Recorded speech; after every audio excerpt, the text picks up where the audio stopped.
Cuando yo hablo de tifoidea, sabemos que es una patología muy endémica en nuestro medio. Y siempre pregunto, ¿alguien de ustedes se ha enfermado con tifoidea?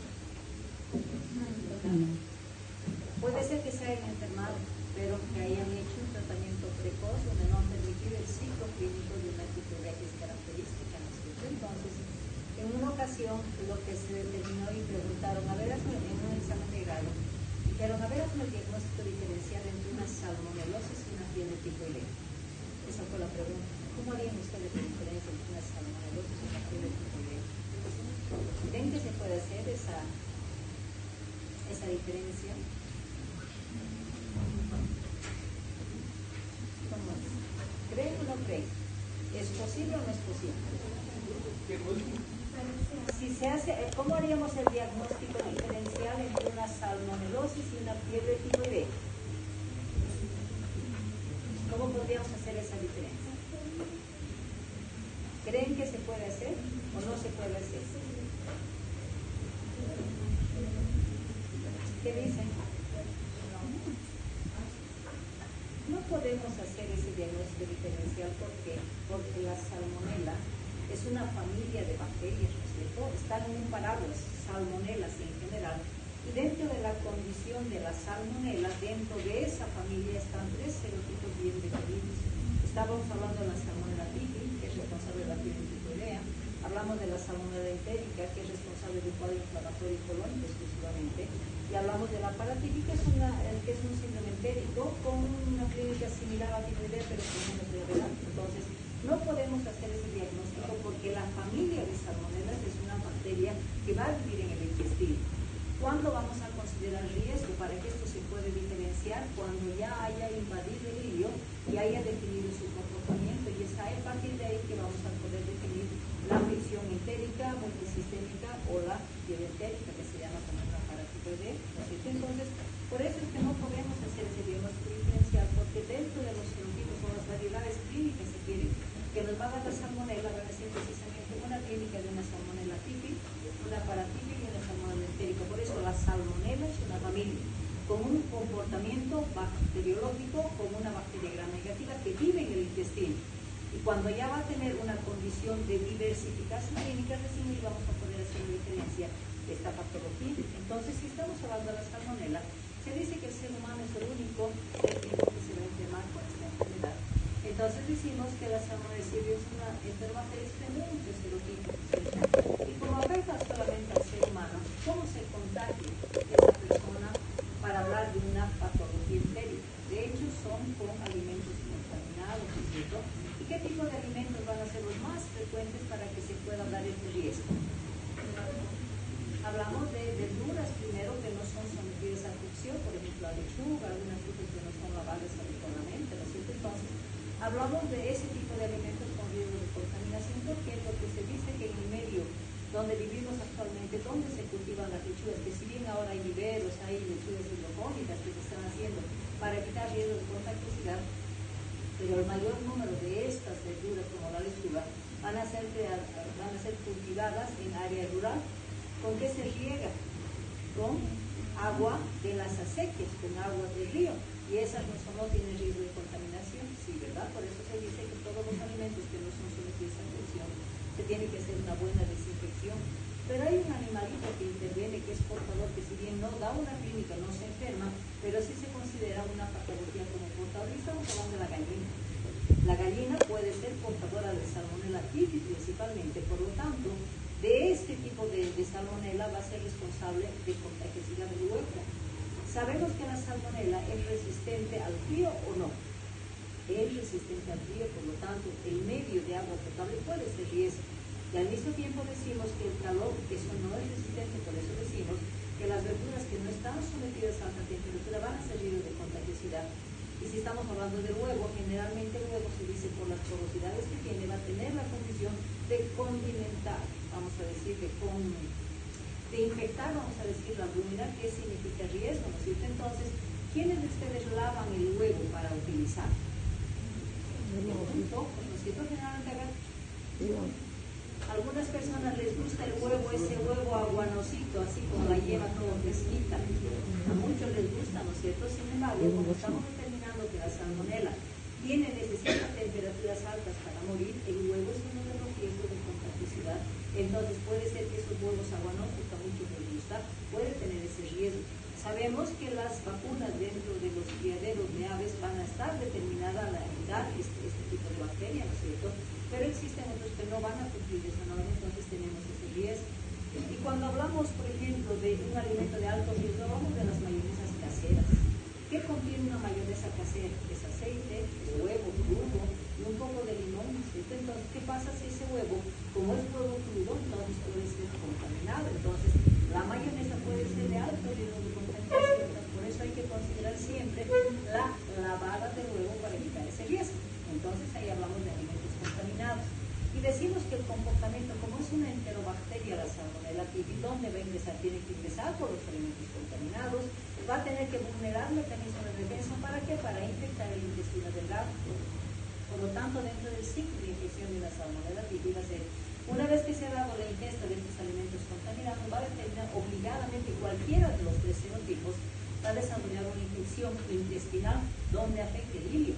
Por eso se dice que las bacterias en general, cuando estamos hablando de diarreas inclusive, el punto de multiplicación, si quieren, para después determinar su lugar de predilección, va a ser precisamente el ilio. Y la salmonela pues tiene ese mismo comportamiento, entonces va a dar una infección intestinal iliar para definir el serotipo, porque en ilio, como se va a dar la multiplicación, ahí se va a definir si va a dar una enfermedad multisistémica como una fiebre tifoidea o simplemente nos va a dar una bacteria entérica como la enteritídica, que nos va a dar solamente una diarrea colórica inflamatoria. Entonces, los dos caminos que va a tener una salmonela dependiendo del serotipo. La que nos preocupa, ¿cuál es? ¿La tifoidea o la enteritídica? La tifoidea, ¿por qué esa es la patología grave? Porque la enteritídica va a cruzar como cualquier cuadro o como cualquier bacteria enteropatogénica. Entonces, hablamos de igualdad y no gravedad. Entonces, cuando ya hablamos de la fiebre tifoidea, sabemos que la Salmonella typhi, que es un serotipo de la familia de la Salmonella, va a ser la responsable de producir una infección y una infección multisistémica como característica básica. Pero al mismo tiempo decimos, si es una patología que aproximadamente va a durar 4 semanas, entonces en algún momento, y también consideramos que va a ser una patología de gravedad, ¿qué tenemos que hacer? Tenemos que tener una condición de un diagnóstico específico. Para el diagnóstico de esta patología, ¿cómo vamos a hacer? En un cuadro inicial de una Salmonella typhi va a tener un comportamiento intestinal como cualquier diarrea bacteriana, hablamos de una diarrea iliar. Para posteriormente, ¿qué va a condicionar? Que esa bacteria, como va a multiplicar en el ilio, va a tornarse invasiva. Si hablamos de invasiva, en ese proceso de multiplicación que se está dando, está desarrollando una respuesta antigénica. Entonces, para medir esa respuesta antigénica, para posteriormente dar un diagnóstico, hablamos de la producción de antígenos específicos. Estamos hablando del antígeno O, que es el antígeno somático, el antígeno H, que es el flagelar. La diferencia entre un antígeno somático es una enfermedad actual. El antígeno H, que es del recuerdo, es decir, cuando ese niño ya está considerado como crónico, como portador, y el antígeno B, que no tiene riesgo patológico. Entonces, lo que nos interesa medir cuando es un niño que está con tifoidea, pues precisamente medir estos antigénicos para determinar si está en un curso agudo o que ya está pasando ese curso clínico. Entonces, cuando ya consideramos la enfermedad de la tifoidea, de hecho es una bacteria que tiene altos riesgos de contagiosidad, y el contagio de la tifoidea va a ser precisamente por el tracto intestinal, puede ser por la boca, secreciones de la boca, o puede ser por heces, o puede ser por orina, ¿no es cierto? Entonces, por esa condición se la llama infecto contagioso. Pero como hemos determinado que es una afección multisistémica, para condicionar que es una fiebre tifoidea, vamos a determinar que no es un cuadro intestinal específico.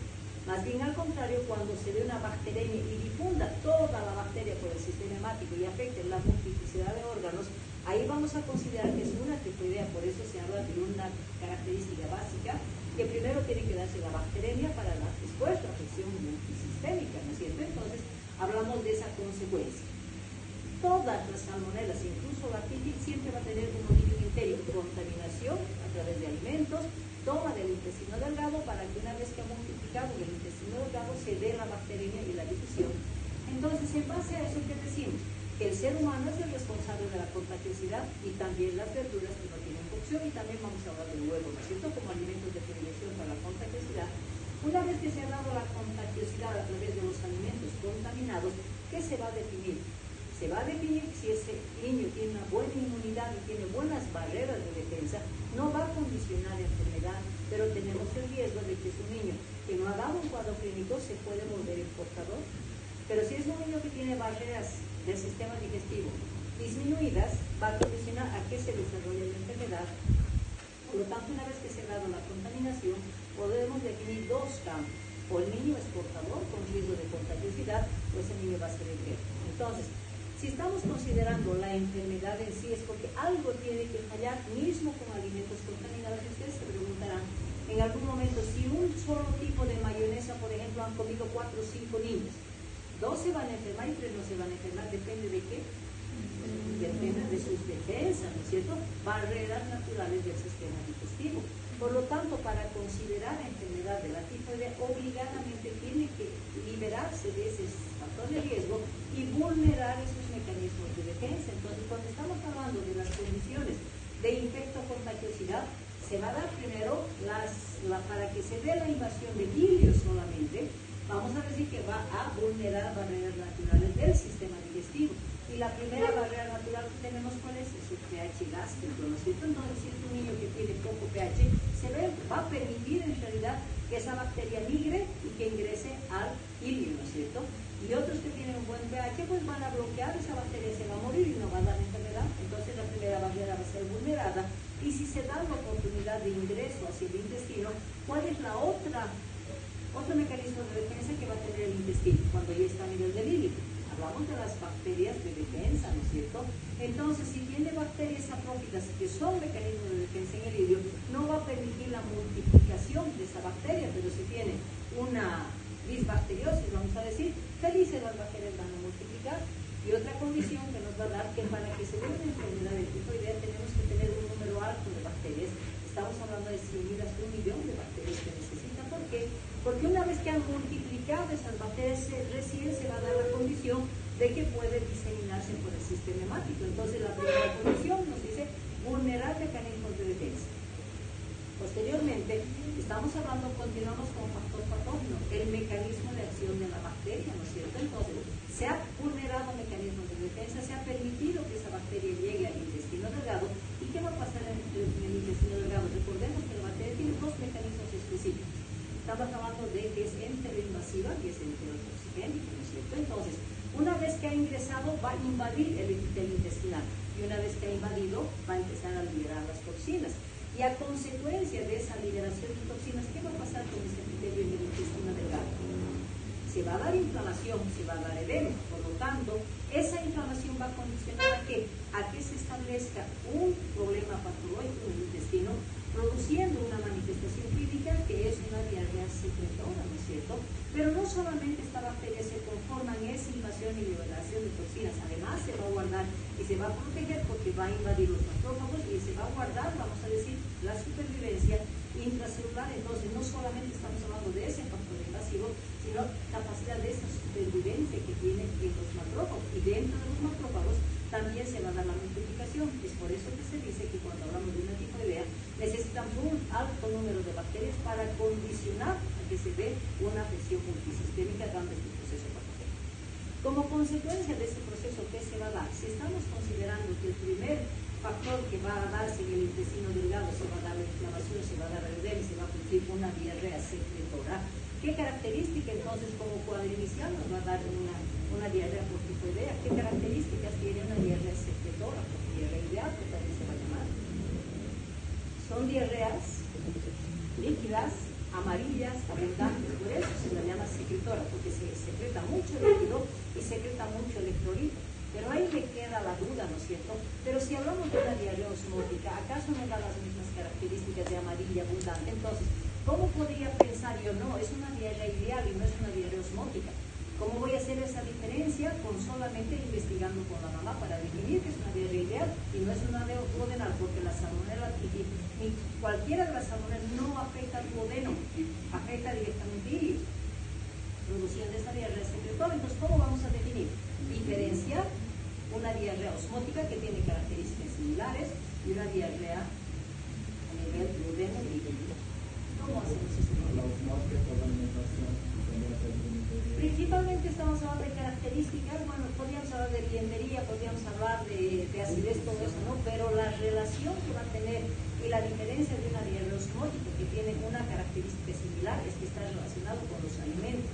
Una diarrea osmótica se alimenta, lacta y de diarrea, come y se hace la diarrea.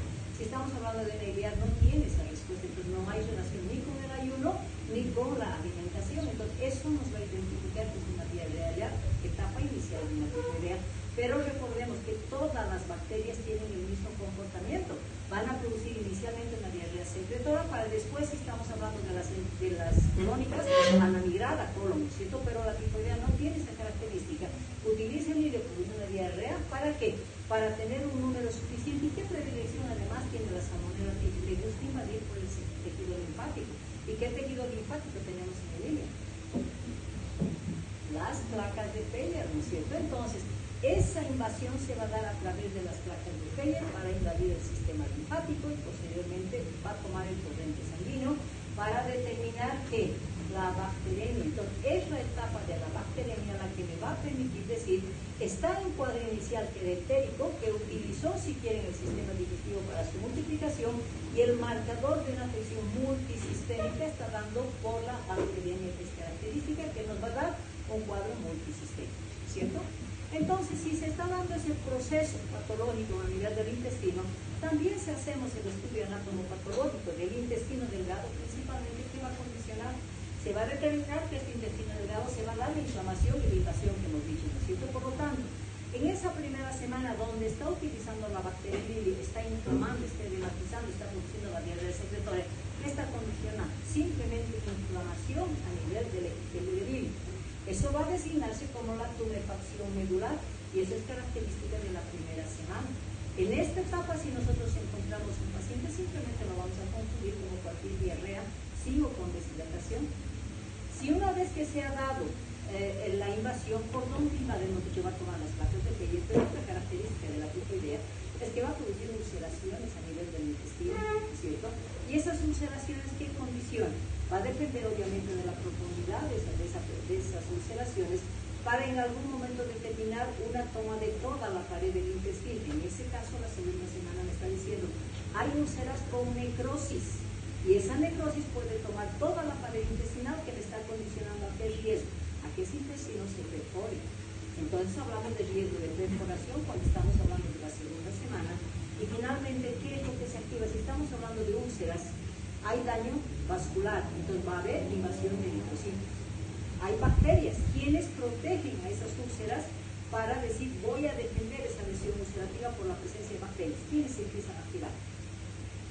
Los neutrófilos, los polimorfos nucleares. Entonces, si hablamos de que esa ulcerita está con tejido necrótico, está con eritrocitos y está con glóbulos blancos, ¿qué significa? Que es una mezcla de diferentes colores, vamos a decir si quieren, lo que se la designa como una úlcera sucia. Entonces maneja la úlcera sucia que se va a presentar en la tercera semana. Ahí va a depender si ese niño tiene la capacidad de control, porque hemos dicho que tiene una respuesta antigénica, ¿verdad? Entonces, ¿qué es lo que va a hacer? Si ese niño tiene una buena defensa, va a condicionar a que va a bloquear esa multiplicación y va a hacer que esa úlcera se limpie. ¿Cuándo se va a dar? En la etapa de resolución. Por lo tanto, la cuarta semana se considera como una úlcera limpia y es característica ya de la etapa de resolución. Entonces, estamos hablando de toda esa progresión que se va a dar en el intestino y eso va a condicionar a que va a presentar clínica diferenciada en cada una de estas etapas. Cuando ya estamos hablando en general de la clínica de la tifoidea, decimos, ¿no es cierto? El cuadro general es de que, como hemos dicho que hay 4 etapas de lesión anatomopatológica, eso lo va a condicionar a que va a tener, si es que dejamos seguir el curso clínico de esa enfermedad, vamos a determinar que puede durarnos hasta 4 semanas como cuadro clínico, ¿no es cierto? Al mismo tiempo, ¿a quiénes les gusta comer la mayonesa? ¿A quiénes les gusta ese tipo de alimentación? Al niño grande, entonces hablamos del preescolar y escolar. Un lactantito no me va a comer, hay riesgo de huevo, pero ahí está con menos riesgo, ¿no es cierto? Decimos, una tifoidea siempre va a empezar con un inicio febril. ¿Por qué? Y no son fiebres altas, van a ser 38, 38.5. ¿Por qué empieza con esas fiebres que no son elevadas? No nos olvidemos que la fiebre es un mecanismo de defensa del organismo, nos está avisando que está siendo invadido ese organismo. Entonces, solamente esas fiebres que van a ser lentas, que van a ir incrementando, nos van a decir, se está dando una invasión del sistema digestivo, por eso me va a presentar fiebre.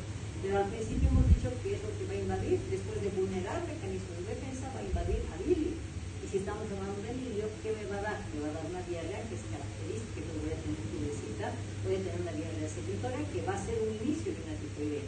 Para después de terminar ya la bacteremia, donde va a dar un cuadro multisistémico. Pero hemos dicho, ¿no? ¿En qué momento ese niño va a tener? Hemos dicho que hay dos etapas de que ese niño va a condicionar. O se va a enfermar o va a ser un portador. En los dos momentos se va a considerar el riesgo de hipercontagiosidad, tanto cuando está cursando el cuadro clínico o cuando sea portador. Entonces, por eso se dice que esta enfermedad es de alta incidencia, principalmente en los colegios. Si ya consideramos que la clínica está diferenciada en diferentes semanas, decimos cuadro inicial primera semana. Es un cuadro, porque son ¿acaso van a ser 100, 200 bacterias que ese alimento va a ingresar? Van a ser pocas bacterias.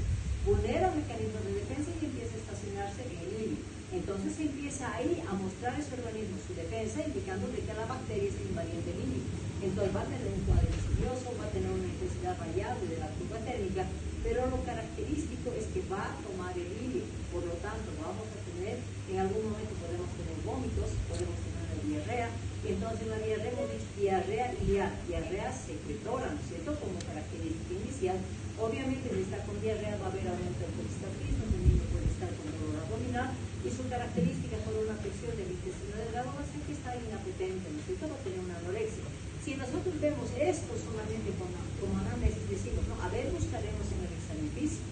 Y en el examen físico, como cualquier patología de compromiso intestinal, no vamos a una lengua saludable generalmente comprometida, hay halitosis, pero en el abdomen voy a encontrar simplemente ruidos silbaderos positivos y va a depender del grado de diarrea y la frecuencia y la intensidad de esa diarrea para que me determine el grado de deshidratación. Entonces, si a un niño lo vamos a ver en los diferentes grupos etarios, si tienen 6, 5, 7 años, si tengo este cuadro, ¿qué voy a diagnosticar? Que se diagnostique una tifoidea en una primera semana.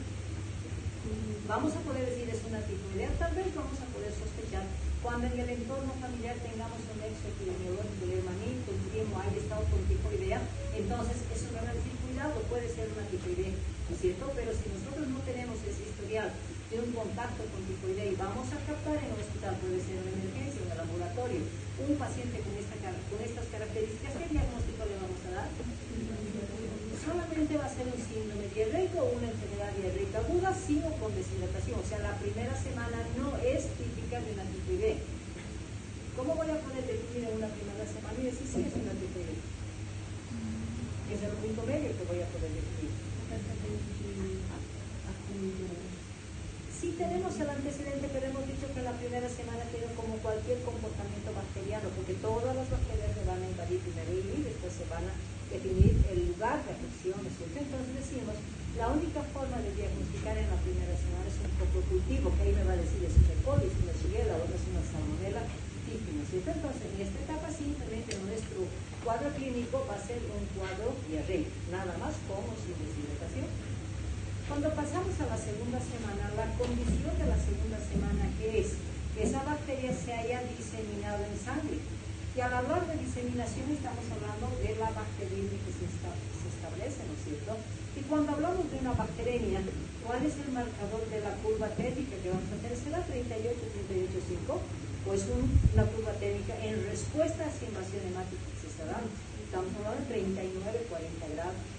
Otra característica que esta fiebre va a tener un comportamiento principalmente vespertino. La mamá, ¿qué es lo que le da cuando dice niño está con fiebres elevadas? Le damos paracetamol, se le da ibuprofeno muchas veces, porque ellas manejan el ibuprofeno como antitérmico. Responde, no responde, por lo tanto, la fiebre tifoidea empieza a determinar sus marcadores y nos dice, ¿no? Le estoy dando antitérmicos comunes, no me van a responder, porque la fiebre de la tifoidea está caracterizada por ser resistente a los antitérmicos comunes. Al único antitérmico que va a responder es a la dipirona, ¿no es cierto? Que es algo específico y por eso todos los cuadros clínicos se manejan como antitérmicos la dipirona. Entonces, vamos a tener la respuesta a los antitérmicos, poca respuesta. como se está dando la bacteria, va a circular por todo lado, ¿no? Y por donde vaya la bacteria va a condicionar a producir un proceso inflamatorio. Entonces va a producir, por ejemplo, un proceso inflamatorio en las meninges. ¿Qué síntoma de verdad? Cefalea holocraniana, ¿no es cierto?, como característica de la tifoidea. Si ese sistema respiratorio es invadido por la misma salmonela, ese pacientito nos va a mostrar tos, puede ser una tos seca, puede ser una tos productiva. Cuando hablamos de riñón puede comprometernos y directamente tener compromiso renal. Y finalmente cuando estamos hablando, ¿por qué la mamá se queda más tranquila en una segunda semana? Ya pasó esa diarrea, a veces en la casa la mamá le sabe ya manejar la diarrea, le da una dietita blanca, le da suero, entonces ese ciclo diarreico en la primera semana pasó. ¿Qué pasa en la segunda semana? De ese cuadro diarreico que tenía, pasa un estado de constipación. Entonces la mamá que nos dijo, estaba con diarrea, ahora está estreñido, es la terminología que la mamá maneja, ¿no es cierto? Entonces va a tener esa condición de diarrea, constipación. Como son fiebres demasiado elevadas, puede haber compromiso de esta enfermedad principalmente el sistema nervioso central. Podemos tener alteración de la conciencia, pero no solamente la tifoidea se conforma con tomar oxígeno, toma el sistema medular. Y como toma el sistema medular, va a producir una depresión medular. Como consecuencia de esa depresión, ¿qué condiciona? Baja de producir glóbulos blancos, baja de producir eritrocitos y baja de producir plaquetas. Entonces ese niño empieza a presentar sangrados. ¿Cuál es el sangrado más frecuente que se va a iniciar en una tifoidea? Es la epistaxis. Entonces, ¿por qué? Porque como dio el compromiso medular, está condicionando a que disminuya las plaquetas y la manifestación clínica de un niño con tifoidea va a ser precisamente que empieza a tener epistaxis importantes, pero después puede tener petequias, puede tener otro tipo de sangrado, ¿cierto? Que eso ya se considera complicación. Entonces, todo esto vamos a tener como condición de investigación, si quieren, o relato en la anamnesis de un paciente que cursa con tifoidea. Obligadamente tengo que hacer un examen físico para demostrarlo, ¿cierto? Y cuando hablamos del examen físico, esa lengua saludar que era leve en el cuadro inicial, vamos a tener una sabor importante, entonces vamos a tener una halitosis importante, pero como está también afectando todo lo demás, va a tomar también la piel y va a producir unas lesiones eritematosas, si quieres, como unas lesiones eritematosas que se van a dar, que se van a presentar primero en tórax, o pueden presentar hasta abdomen. A eso le vamos a dar el nombre de roseola típica, ¿cierto? Como condición del examen físico. Pero hay algo que llama la atención en la fiebre tifoidea. Nos llega un paciente de 39-40 grados. Vamos a auscultar el corazoncito, que es lo que se espera normalmente cuando un paciente está con esa curva térmica elevada. Taquicardia, porque se dice que cada grado centígrado puede aumentar de 10 hasta 15 grados, hasta 15 latidos, por cada grado centígrado. Aquí me están hablando de una fiebre de 40 grados. ¿Y qué pasa si auscultamos y encontramos una frecuencia cardíaca de 50-60? Estamos considerando bradicardia. Esa discordancia, vamos a decir, de una curva térmica demasiado elevada y una frecuencia baja, le dan como algo característico, ¿no es cierto? Y el doctor que determina este signo es el doctor Mayer, por eso le da el síndrome de Mayer, ¿no es cierto? Por la discordancia, fiebre altísima con una frecuencia cardíaca baja. Entonces, este es un signo patognomónico. Luego, ¿qué es lo que está pasando en el intestino líquido? Que se habían hecho ulceraciones. Y en base a esa superficie, muchas veces da condicionantes de que el aire pasa a la pared intestinal y va a formar burbujitas de aire. Y eso vamos a poder percibir cuando hacemos una palpación profunda, principalmente en fosas ilíacas. A eso lo vamos a llamar la presencia del borbulismo, ¿no es cierto? Que va a ser a la palpación profunda. Y una vez que hemos comprometido, pero también compromete hígado y vaso, entonces ese niño con tifoidea va a tener una hepatomegalia, va a tener una esplenomegalia. Entonces la tifoidea está relacionado también con la visceromegalia. Todo eso que estamos determinando va a ser evaluado, además del compromiso del estado de conciencia, que puede estar en estado grave, ¿cierto? Pero toda esta clínica, ¿ustedes creen que me da diagnóstico de la tifoidea? Me sugiere, es una probabilidad, es una hipótesis diagnóstica, porque el diagnóstico de la tifoidea es laboratorial, no es un diagnóstico clínico, es una sospecha, es una hipótesis diagnóstica, pero el diagnóstico es laboratorial. Hemos dicho que van a cursar con 4 semanas, ¿no es cierto? Entonces, cuando estamos hablando de la tercera semana, ¿qué condiciona la tercera semana? Es el mismo cuadro clínico, pero con mayor intensidad y mayor gravedad de los síntomas. Entonces, estamos hablando de una semana un poquito más complicada, ¿no es cierto? Donde puede haber mayor compromiso del estado de conciencia y puede tener una clínica sistémica mucho más marcada. Entonces, si estamos diciendo la segunda semana parece que es grave, la tercera semana es más grave, ¿qué nos condiciona eso? Nos condiciona a que en ese periodo de la segunda y la tercera semana se den las famosas complicaciones que sí vamos a considerar complicaciones graves. Y decimos, ¿no? ¿Qué es una complicación de la tifoidea? Si inicialmente estamos marcando con una bacteremia generalizada, inflamación de todo el sistema, la complicación que significa que la bacteria decida afectar un órgano específico. Por ejemplo, si estamos considerando que va a ser una cefalea, que va a presentar una inflamación solamente, si la bacteria decide tomar meninges y tomar el sistema nervioso central, ¿qué me va a condicionar? Me va a dar una afección bacteriana localizada. Vamos a hablar de una meningitis, vamos a hablar de una meningoencefalitis. Entonces, cuando estamos hablando de complicaciones, es simplemente la localización y toma de un órgano definido para determinarse como complicación. Cuando estamos hablando de la frecuencia de las complicaciones, se van a presentar en la segunda y tercera semana. ¿Y cuál es la más frecuente? Vamos a decir, si su comportamiento patológico es producir ulceraciones a nivel del intestino delgado, ¿cuál va a ser la complicación? La perforación intestinal, ¿no es cierto? Por eso mismo, que cuando estamos hablando con dietas, se dice, ¿no? Si tiene ulceraciones en el intestino, yo le voy a dar menos trabajo a su intestino, ¿no es cierto? Y tengo que darle una dieta blanca. ¿Por qué? Porque no puedo darle algo con residuos. ¿Por qué? Porque ese residuo se puede localizar en las ulceraciones del intestino, que va a condicionar mayor necrosis y perforación, ¿no es cierto? Entonces, por eso se dice que la mayor complicación y la grave, porque nos va a producir una peritonitis y nos puede producir cuadros demasiado graves, entonces va a ser la perforación intestinal. ¿Dónde se va a perforar? ¿Será que todo el ilio va a tener riesgo de perforarse? Hay un lugar de preferencia que tiene la salmonela para perforar. ¿Cuál es esa porción del ilio? El ilio terminal. Entonces decimos que el ilio terminal es el punto de predilección para dar la complicación. Pero también hemos dicho que hay ulceraciones en todo el ilio, ¿no es cierto? Esa condición y asociada a una depresión medular, ¿qué riesgo tengo cuando tengo úlceras con vasos que están sangrando y asociada a una depresión medular? ¿Qué va a pasar? Que esas úlceras van a empezar a sangrar, entonces va a depender del compromiso medular, de la trombocitopenia, o en algún momento estamos hablando de que no solamente va a producir una depresión como manifestación clínica, sino como complicación me va a llevar a una aplasia medular. Por lo tanto, ¿qué me va a decir eso? Una trombocitopenia severa. Por lo tanto, esas ulceritas van a condicionar a que se produzca una hemorragia intestinal. Entonces, las dos complicaciones frecuentes van a ser estas cosas. Cuando hablamos ya de localización de órganos, decimos, ¿no? Si esa bacteria decide afectar el sistema nervioso central o meninges, vamos a darle el nombre de meningitis o meningoencefalitis, ¿no es cierto? Pero a estos casos tenemos que darle un apellido, meningoencefalitis o meningitis típica. ¿Por qué? Porque no nos olvidemos que existen cuadros que van a dar complicación como una meningitis, pero van a ser infecciones diferenciadas. Entonces, ¿cómo yo voy a saber que es una meningoencefalitis como complicación de una tifoidea? Cuando tenga ese antecedente de ciclo clínico que ha tenido una tifoidea, porque una complicación de tifoidea nunca nos va a presentar en un cuadro inicial.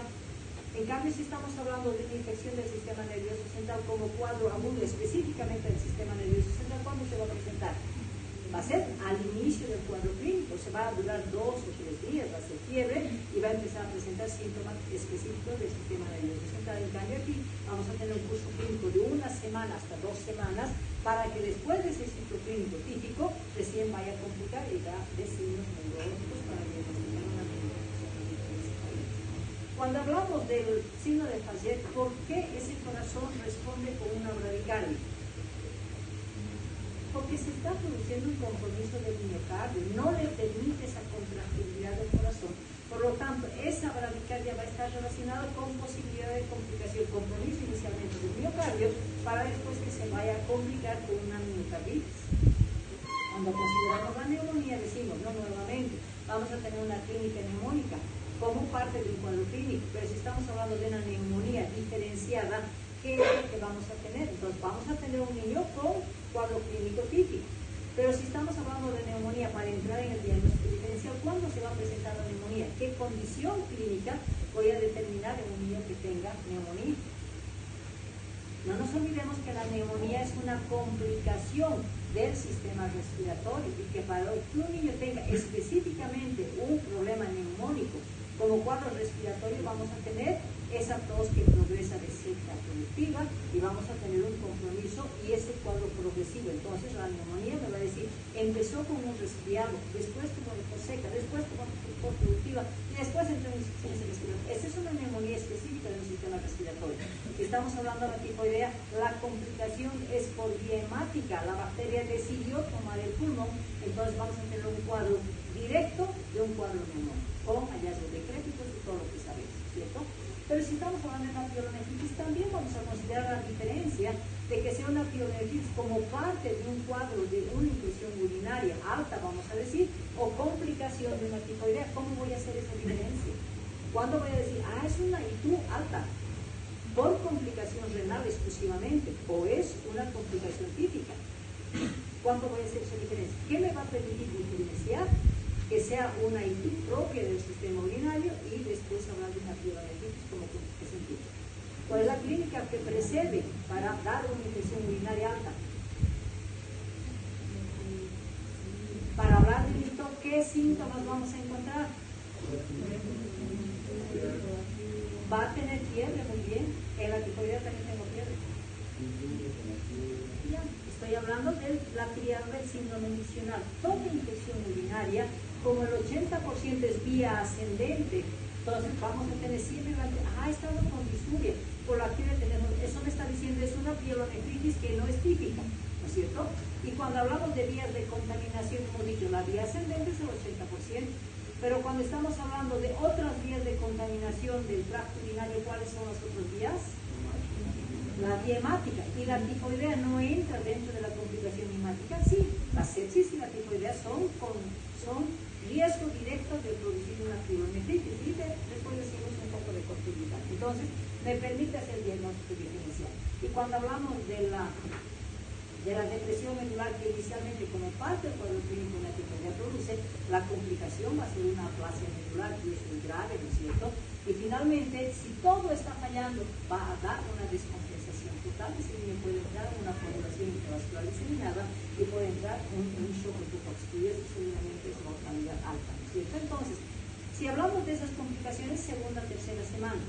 Pero si ese niño no está con tratamiento y ese organismo ha sufrido todo ese proceso infeccioso, también aprenda a defenderse. Y en la etapa de defensa personal, porque ya ha desarrollado anticuerpos que van a ir a defender ese organismo, es para que ese niño empiece a controlar su propia infección. Vamos a entrar a la cuarta semana, que se llama etapa de resolución, donde ya el sistema inmunológico del niño va a empezar a controlar, va a empezar a hacer declinar la fiebre, va a empezar a hacer desaparecer la sintomatología. Pero ¿qué riesgo tenemos en este cuadro? O sea, se resuelve todo en otras palabras, ¿no es cierto?, en la cuarta semana. Pero ¿qué riesgo tenemos de que esa bacteria no va a desaparecer porque no ha habido un tratamiento en ese paciente? Entonces va a buscar un hábitat donde se pueda alojar y convertir a un niño en portador. ¿Cuál es el lugar de preferencia de una salmonella typhi para albergarse y convertir ese niño en portador? ¿Dónde se va a alojar? En las vías biliares, la vesícula. Entonces va a continuar con la conexión con el sistema digestivo, por lo tanto el portador va a continuar eliminando esa bacteria, por lo tanto el portador como el niño con enfermedad aguda va a ser responsable de la contagiosidad. Hemos dicho que la tifoidea tiene sus complicaciones y tenemos diversos cuadros que son graves. Uno de los cuadros graves es cuando haya compromiso del sistema nervioso central. Vamos a hablar de un estado crítico prolongado, donde puede estar con estupor, excitación de libre. Entonces, eso me está diciendo tifoidea complicada con el sistema nervioso central. El órgano noble del ser humano siempre es el cerebro, ¿no es cierto? Entonces, esta es la complicación grave de la tifoidea. Otra complicación es cuando compromete el sistema medular y de una depresión medular vaya a una aplasia medular. Entonces, vamos a hablar de la tifoidea con compromisión medular o forma purpúrica, se llama, que también es grave. Y cuando hablamos de esa tifoidea, cuando es un inmunodeprimido y no tiene condición de defensa, ¿qué va a hacer? No va a tener mecanismos de vulneración, mecanismos de defensa que vayan a evitar la enfermedad. Más bien su inmunidad flora-intestinal está de lo peor. Va a dar oportunidad a gran multiplicación. No hay quien detenga ese organismo. Cualquier tipo de tifoidea me va a dar en el desnutrido o el inmunodeprimido, es la forma típica fulminante que no me va a permitir determinar un cuadro de 4 semanas. Ese niño se me va a ir en 1 a 2 semanas. Por eso se le da el nombre de fulminante. específicamente hablamos de lactante. En algún momento un lactantito también por mala suerte lo van a contaminar, ¿no es cierto? ¿Será que una mamá con una diarrea así secretora abundante va a permitir que un lactantito esté con ese colectivo y va a esperar un cuadro de una semana? Porque ese lactante se me va a descompensar. Entonces, cuando hablamos de contaminación de lactante, normalmente se corta el ciclo y se trata como una diarrea, ¿verdad? Obviamente vamos a pasar bacteriana, donde vamos a utilizar antibióticos y ese ciclo no va a progresar a la presión multisistémica. Por lo tanto, hablamos cuando hay contaminación de lactante, hablamos de un cuadro específico, no es como mencionado ese cuadro clínico. ¿Sí? Bueno, hemos dicho que la tifoidea es una hipótesis diagnóstica con la clínica que nos tenemos, pero es importante determinar el diagnóstico. Y cuando estamos hablando del diagnóstico, el clínico no es específico. En la primera semana simplemente va con una EDA sin o con deshidratación. Pero tengo un nexo epidemiológico, hemos dicho, no quiero demostrar si está la tifoidea ahí, le voy a pedir un hemograma. El hemograma me va a dar normal o me va a mostrar la invasión de la bacteria con una leucocitosis con desviación a la izquierda, simplemente diarrea bacteriana, ¿no es cierto? Entonces no es específico, por lo tanto, normalmente cuando un niño acude a la consulta con un cuadro inicial de tifoidea, no vamos a pensar en una tifoidea, vamos a pensar en una diarrea infecciosa y vamos a hacer tratamiento con antibiótico y se corta el ciclo y no se permite la progresión de ese cuadro clínico. Entonces se trata simplemente como un proceso intestinal infeccioso. Y hemos dicho en la primera semana, la única forma de demostrar que es una Salmonella typhus en ese serotipo es el coprocultivo, que nos va a decir que es una tifoidea por el serotipo de Salmonella, ¿cierto? Vámonos a la segunda semana. Nos está sugiriendo un cuadro multisistémico. Hay cefalea, hay todo lo que hemos mencionado, ¿no es cierto? Hay gran compromiso del estado general de ese paciente, pero eso no me dice diagnóstico, sino que el diagnóstico va a ser a través del laboratorio. ¿Qué es lo primero que pedimos en un niño que tiene una fiebre de 39 o 40 grados? El hemograma, ¿no es cierto? Y el hemograma en la segunda semana de la tifoidea, porque comprometió la médula, no se olviden, es parte de la clínica de la segunda semana, es el compromiso medular.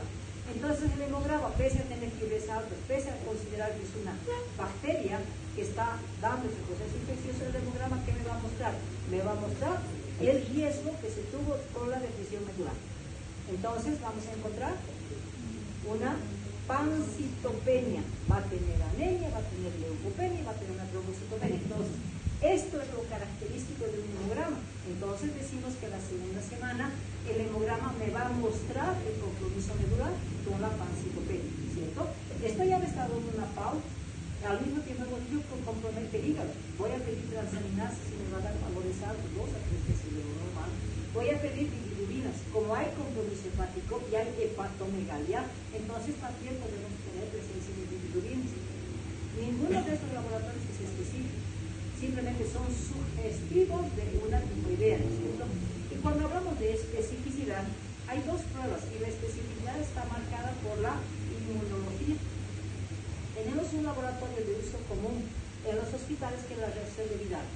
No es un estudio específico, pero hemos dicho, ¿no? La Salmonella typhi va a producir antígenos O y H, ¿cierto?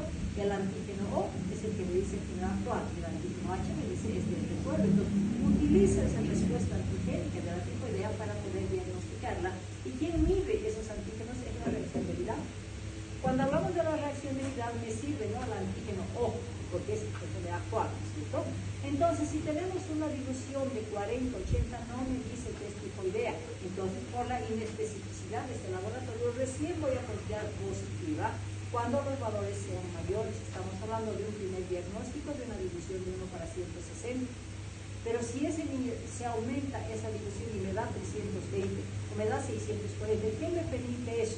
Seguramente cuando esté iniciando esa respuesta antigénica, ese niño no va a estar grave, ¿no es cierto? Entonces, una dilución de 1 para 160.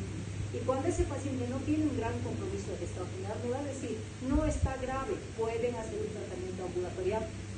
Pero si ese paciente está con una dilución de 320 o 640, cuidado, está grave, se les va a complicar.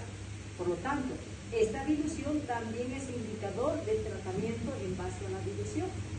Pero algo específico y que nadie va a discutir es el ELISA, ¿no es cierto? Vamos a hablar del ELISA que vamos a pedir para tifoidea, donde me va a dar un ELISA positivo cuando tengo una IgM positiva y una IgG que me dice que cursó una tifoidea, ¿cierto? Entonces hablamos de especificidad. Pero hemos dicho que está en una etapa de bacteremia.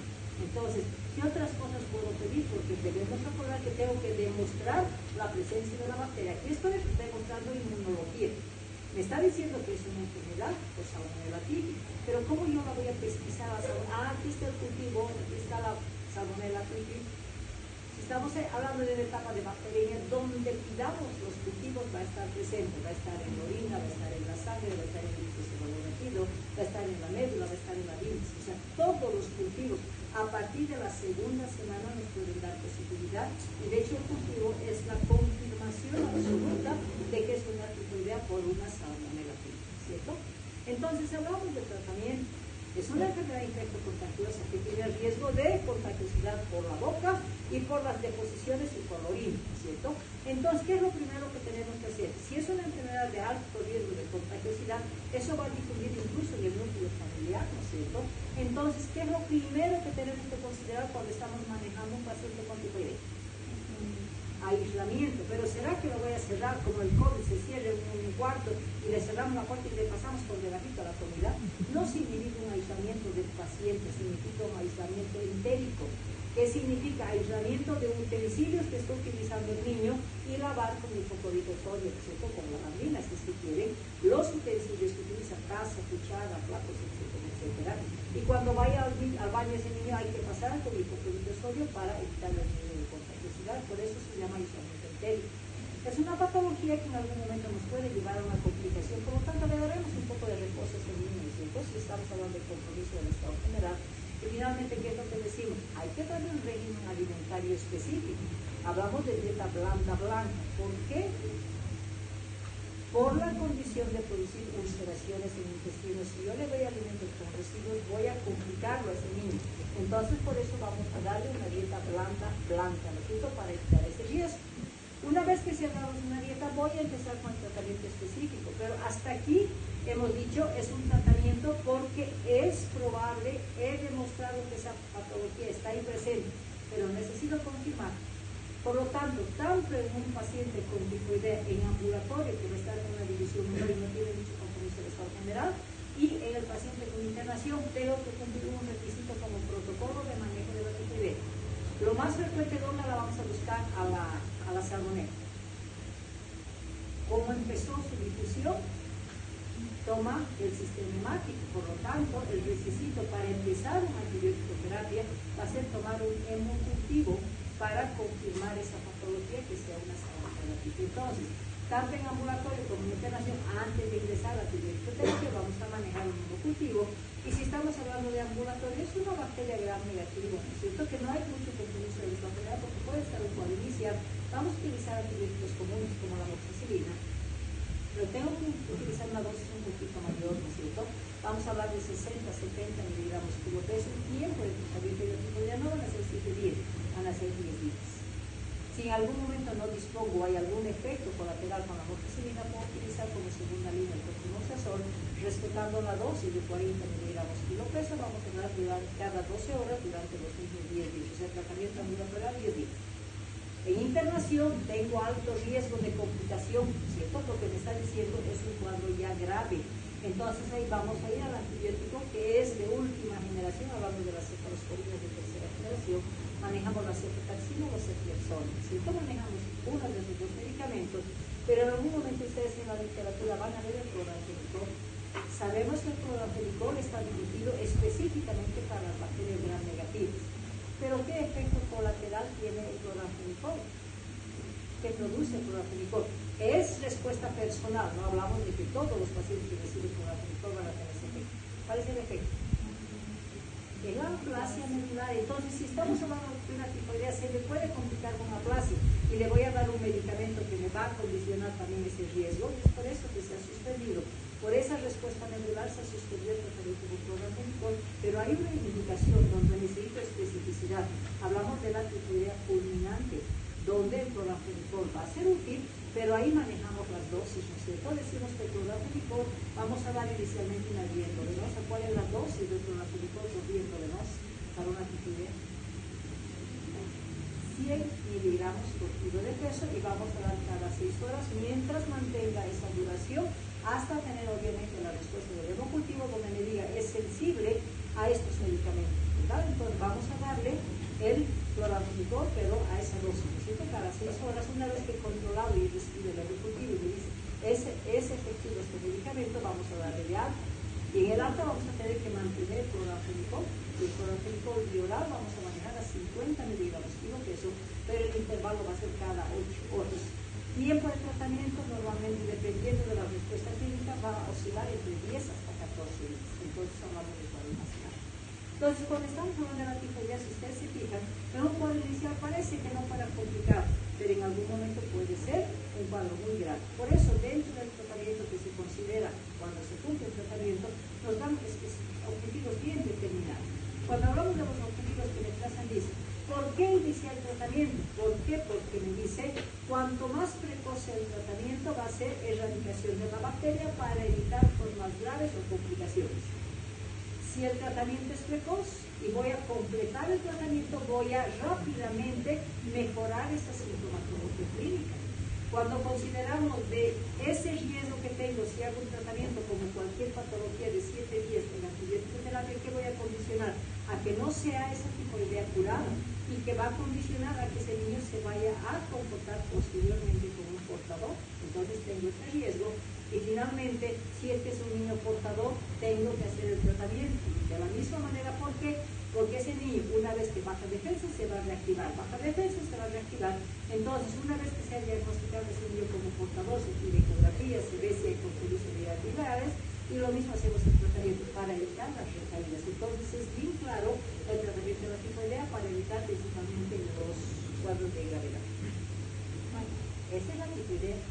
Cuando hablamos otro serotipo de la salmonela, estamos hablando de la salmonela entérica, otros autores lo manejan como salmonela enteritídica, ¿no es cierto? Tiene el mismo comportamiento. Va a ser condicionado a que se va a contaminar por los alimentos contaminados y va a tener el mismo periodo de incubación de cualquier bacteria, es decir, hasta los 14 días. Una vez que se ha dado ese periodo de incubación, va a ir y se va a dirigir nuevamente, vamos a considerar la vulneración del mecanismo de defensa para ir a invadir ilio.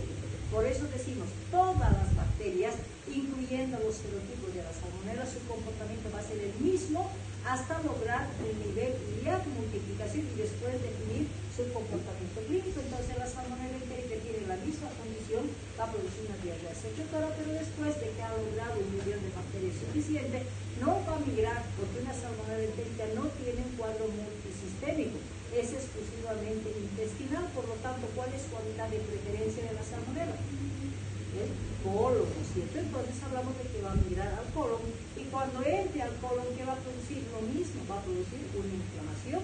Al determinar inflamación, va a producir, como respuesta a esa inflamación, producir moco o producir sangre. Por eso, dentro de las bacterias que van a producir las deposiciones con sangre, que se va a llamar síndrome disentérico, van a ser 3. ¿Cuáles son? Una está la salmonella enteritídica, que va a producir un síndrome disentérico bacteriano. ¿Cuál es la otra bacteria?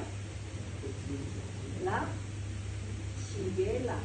Y dentro de las E. coli, ¿cuáles de las E. coli va a producir síndromes hemorrágicos o síndrome disentérico? La enterohemorrágica, ¿no es cierto? Entonces hablamos de que estas bacterias van a tener el mismo comportamiento. Entonces las salmonelas se las confunde fácilmente con estas bacterias y el comportamiento clínico va a ser el mismo. Una vez que se ha diagnosticado una diarrea, ¿qué características va a tener una diarrea colónica? Así como hemos dicho que la diarrea secretora es amarilla, abundante, ¿qué características va a tener una diarrea inflamatoria colónica? ¿Es verde o café? ¿Es poca cantidad? ¿Qué más? Tiene pujo, tenesmo. Tiene pujo, tenesmo, ¿y qué más? Tiene moco y ocasionalmente sangre, y ahí entra el síndrome disentérico. Entonces, ya tipificamos como una diarrea inflamatoria y oxidativa. Entonces, en este tipo de bacterias nos va a condicionar un diagnóstico clínico, ¿no es cierto? Como diarrea colónica, pero tampoco puedo asegurar. Entonces, tengo que certificar que es una diarrea colónica. Entonces, ¿qué le voy a pedir para decir es una infección bacteriana y posteriormente para confirmar que es una salmonella enteritídica? Le voy a poner un moco fecal, y cuando hablamos de un moco fecal positivo, que le está indicando presencia de bacterias. Ya, entonces hablamos de polimorfonucleares, más del 70%, moco fecal, pero no me identifica, eso me está diciendo, hay bacteria. No me he identificado específicamente la salmonella entérica. ¿Cómo voy a tipificar una salmonela enteritídica? Un coprocultivo. Entonces, nuevamente ahí el diagnóstico específico a través de un coprocultivo. Voy a manejar la antibiótico-terapia. Como es una diarrea, no voy a poder separar la diarrea de la deshidratación. Entonces, hablamos del diagnóstico nuevamente de una EDA sino por deshidratación. Y el manejo va a ser, dependiendo del grado de deshidratación, vamos a hablar de los famosos cláveros. Hablamos de la hidroterapia, ¿cierto? Pero cuando estamos hablando de los antibióticos, ¿qué tipo de antibióticos vamos a manejar? ¿Será que vamos a ser así específicos como la tiroidea? Usamos antibióticos comunes y a dosis comunes, ¿no es cierto? Porque es una bacteria más que está afectando el intestino sin mayores complicaciones. Vamos a manejar la amoxicilina a dosis común, 50 miligramos kilo peso, vamos a dar cada 8 horas. ¿Por cuánto tiempo? 7 días. No necesito prolongar más, no necesito subir dosis, no necesito prolongar tiempo. Y cuando hablamos del segundo medicamento, podemos utilizar el otrimoxazol manejando la misma dosis, 40 miligramos cada 12 horas por 7 días. Y si no tuviera eso, también me va a servir la racionabilis, ¿cierto? Dosis de 40 miligramos kilo peso cada 8 horas, nuevamente por 7 días. Entonces ya hablamos de que todos esos antibióticos, porque es una diarrea infecciosa común, entonces vamos a manejar tanto los antibióticos como la hidroterapia. ¿Okay? Nos queda un serotipo, que es la salmonela paratitis. La paratitis se la llama como la fiebre entérica. ¿Por qué? Porque va a tener el mismo comportamiento. Tiene alimentos contaminados como riesgo de contaminación, solamente que la paratitis es un cuadro mucho más agudo, mucho más corto. Decimos que la sintomatología clínica va a ser después de 3 a 4 días y nuevamente afecta el intestino delgado, para posteriormente dar un cuadro intestinal exclusivamente, pero con comportamiento del estado general. Por lo tanto, vamos a hablar de que la fiebre tifoidea es un cuadro grave. La paratitis es un cuadro muy similar. Hay cefalea, hay dolor abdominal, puede haber diarreas, puede haber compromiso del estado general, pero con ese corto periodo, sin identificar esas semanas que hemos mencionado, entonces hablamos del comportamiento intestinal con no muy grande compromiso del estado general. Pero ahí me dice, no, es un comportamiento entérico. Tengo el riesgo porque es una afección que me va a dar también un estado de bacteremia. Entonces, ¿qué riesgo tengo? Hacer un cuadro grave como complicación, pero con comportamiento entérico, con compromiso del estado general. Por lo tanto, ¿qué me dice? Cambien de tratamiento, me dice porque hay riesgo. Entonces, ahí entra el tratamiento que vamos a manejar, la cefalosporina de tercera generación. Generalmente la paratitis no me va a indicar internación. Entonces vamos a manejar la cefalosporina de tercera generación bioral. ¿Cuál de ellas tenemos en tercera generación y cómo se llama y qué dosis vamos a dar? La cefixima a dosis de medicamentos. Dosis de medicamentos cefixima 8 miligramos cada 24 horas. ¿Cuánto tiempo? 7 días. Y otro medicamento que es específico es la citromicina, que es un macrólido que generalmente se maneja para otro tipo de patologías, pues ahí entra como primera línea para una paratitis. Estamos hablando de una dosis de ¿cuánto de la citromicina? 10 miligramos cada cuánto. ¿Por cuánto tiempo? 3 días. Entonces estamos hablando de cambio en la paratitis de tratamiento, ¿es cierto? La citromicina o cefalosporinas y los bioral.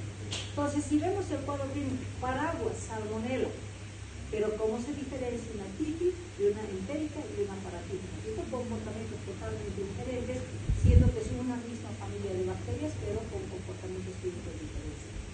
¿Sí? ¿Alguna pregunta que tengan sobre estas patologías? ¿No?